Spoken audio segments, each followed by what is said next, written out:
gavome STT nutarimą atsisakyti pradėti ikiteisminį tyrimą. Šitas sprendimas buvo padarytas po to, kai generalinė prokuratūra persiuntė vieną po kito 3 mūsų kreipimasis dėl rinkimų Lietuvoje esančiose 70 rinkimų apygardų, kur buvo akivaizdžiai nesilaikoma rinkimų kodekso, o tai yra konstitucinis įstatymas, reikalavimų, kad su rinkimų biuleteniais būtų elgiamasi taip, kaip įstatymas reikalauja elgtis su griežtos atskaitomybės dokumentus.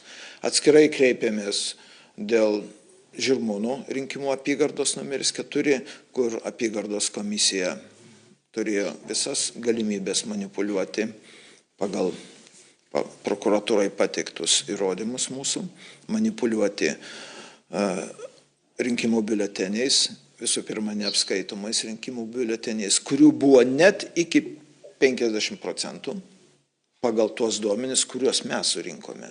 Stebėtojai surinkome duomenis iš 22 rinkimų apygardų pirmame Seimo rinkimų ture ir iš 11 apygardų antrame ture.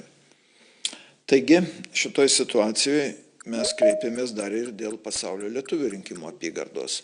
Ir šiurkščiausių savavaldžiavimų ir ką noriu, tą darau, tokio principo įgyvendinimo, nusispjauti į įstatymus ambasadoje Londone įsikūrusios balsavimo komisijos, jos pirmininkės Jolitos Bučytės Šidlauskienės. Taigi, mes kreipėmės ir STT atsakymas, nutarimas, kurį jau apskundėme, ne kam kitam, o generaliniai prokuroriai, Nidai Grunskienei, yra toks.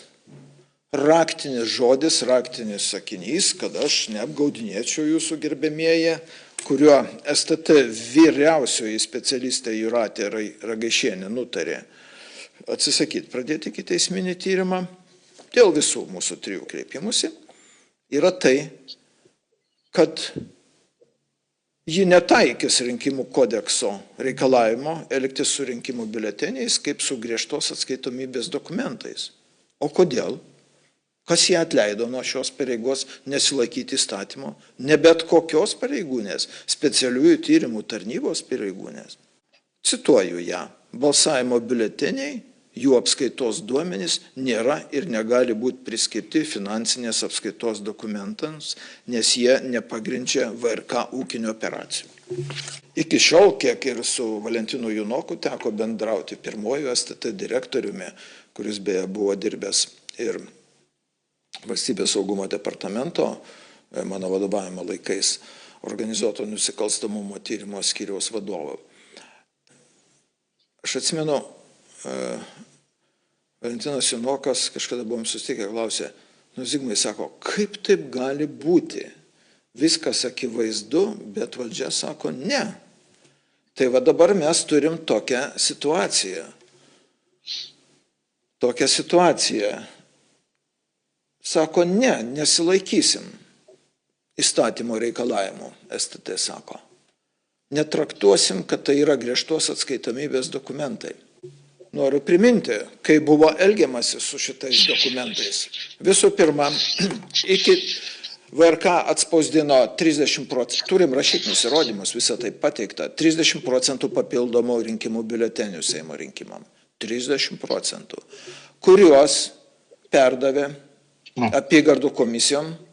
Ir esmė yra tokia, tie 30% biuletenių buvo perduoti apygardų komisijoms važtaraščiais, kuriuose nėra nurodyti balsavimo biuletenius identifikuojantis šaknelių numeriai. Žodžiu, ką noriu, tą darau su 30% biuletenių. Ir šitie biuleteniai, kurie naudoti išankstiniam balsavimui specialiuose vietose, jie buvo, įsivaizduojat, mėly žmonės, kas su jais buvo padaryta. Tie, kurie nepanaudoti, jie vėlgi neapskaityti. Sako, kad sukarpė, sugadino, turim kai kurios patikinimus apygardų komisijų pirmininkų. Tačiau neapskaityti. Iš vis VRK informacinė sistema, kuri yra skirta apskaitai rinkimų biuletenių, ji tam nepritaikyta, nes apskaityti tuos griežtos atskaitomybės dokumentus, ji leidžia tik tai balsavimo dieną ir tik apylinkių komisijom ir leidžia keisti duomenis atbulinę datą, čia griežta atskaitomybė. Negana to, per 20% rinkimų biuletenių, kuriuos gavo ne balsavimų iš anksto apygardų komisijos, čia duomenys, kuriuos mes gavom iš 22 apygardų komisijų, jie neperdavė taip, kaip privalo padaryti apylinkių komisijom. Pažeisdami rinkimų kodekso 135 straipsnį, neatsimenu kurią dalį, kad 12 valandų iki balsavimo patalpų atidarymą visi biuleteniai turi būti, visi iki vieno turi būti apylinkėse. Kitaip negalima balsuoti. Žodžiu, čia 20%, 30% papildomai pagamintų, gražus kiekiai, ja? Neapskaitomų biuletenių. Ir čia, nežinau kaip Gruzijoje buvo, bet čia šiurpus dalykas. Ir STT sako, tirti nereikia tų dalykų. Aš dar paminėsiu, kad ir pasaulio lietuvių apygardoje, nuo Londono ten šedevrai, tai iš vis stebuklingi yra.